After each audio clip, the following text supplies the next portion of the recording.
ನಾಳೆಯಿಂದ ಆರಂಭವಾಗಲಿರುವ ಚಳಿಗಾಲದ ಅಧಿವೇಶನದಲ್ಲಿ ಉತ್ತರ ಕರ್ನಾಟಕದ ಸಮಸ್ಯೆಗಳ ಬಗ್ಗೆ ಸಮಗ್ರವಾಗಿ ಚರ್ಚೆಯಾಗಬೇಕು ಎಂದು ಮಾಜಿ ಮುಖ್ಯಮಂತ್ರಿ ಸಂಸದ ಬಸವರಾಜ ಬೊಮ್ಮಾಯಿ ಒತ್ತಾಯಿಸಿದ್ದಾರೆ.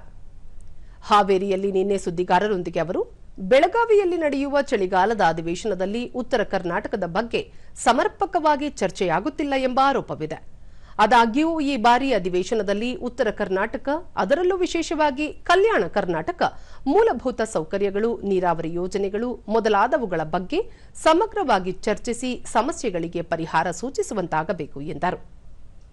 ಈ ವರ್ಷ ರೈತರು ದಾಖಲೆ ಪ್ರಮಾಣದಲ್ಲಿ 54 ಲಕ್ಷ ಟನ್ ಮೆಕ್ಕೆಜೋಳ ಬೆಳೆದಿದ್ದಾರೆ. ರಾಜ್ಯ ಸರ್ಕಾರ ಕೂಡಲೇ ಪ್ರತಿ ರೈತರಿಂದ 100 ಕ್ವಿಂಟಾಲ್ನಂತೆ ಕನಿಷ್ಠ 25 ಲಕ್ಷ ಮೆಟ್ರಿಕ್ ಟನ್ ಮೆಕ್ಕೆಜೋಳವನ್ನು ಕನಿಷ್ಠ ಬೆಂಬಲ ಬೆಲೆಯಡಿ ಖರೀದಿಸಬೇಕು ಎಂದು ಒತ್ತಾಯಿಸಿದ್ದಾರೆ.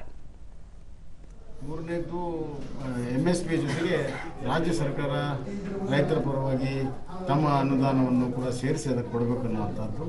ಇದು ಯಾವೂ ಕೂಡ ಮಾಡದೇ ರೈತರಿಗೆ ಈಗ ಖರೀದಿ ಕೇಂದ್ರ ಕೂಡ ಸರಿಯಾಗಿ ಪ್ರಾರಂಭ ಆಗಿಲ್ಲ ಮತ್ತು ಅಲ್ಲಿ ಭಾಳಷ್ಟು ರೈತರನ್ನ ವಾಪಸ್ ಕಳಿಸುವಂಥ ಕೆಲಸ ಆಗ್ತಾಯಿದೆ. ಹಾವೇರಿಯಲ್ಲಂತೂ ಇನ್ನೂ ಯಾವ ಪ್ರಕ್ರಿಯೆ ಕೂಡ ನಡೆದಿಲ್ಲ.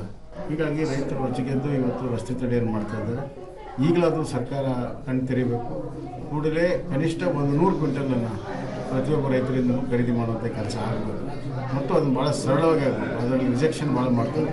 ಅದಾಗದಂಗೆ ನೋಡಬೇಕು. ಎಲ್ಲ ತಾಲೂಕು ಕೇಂದ್ರಗಳನ್ನು ಕೂಡ ಖರೀದಿ ಕೇಂದ್ರ ಪ್ರಾರಂಭ ಮಾಡಬೇಕು. ಎಂಎಸ್ಪಿಗೆ ಹೆಚ್ಚುವರಿಯಾಗಿ ರಾಜ್ಯ ಸರ್ಕಾರ ಹಾಕಿ ಕೊಡಬೇಕು ಅನ್ನುವಂಥ ರೈತರ ಬೇಡಿಕೆಗೆ ನಮ್ಮ ಸಂಪೂರ್ಣವಾದ ಬೆಂಬಲ ಇದೆ.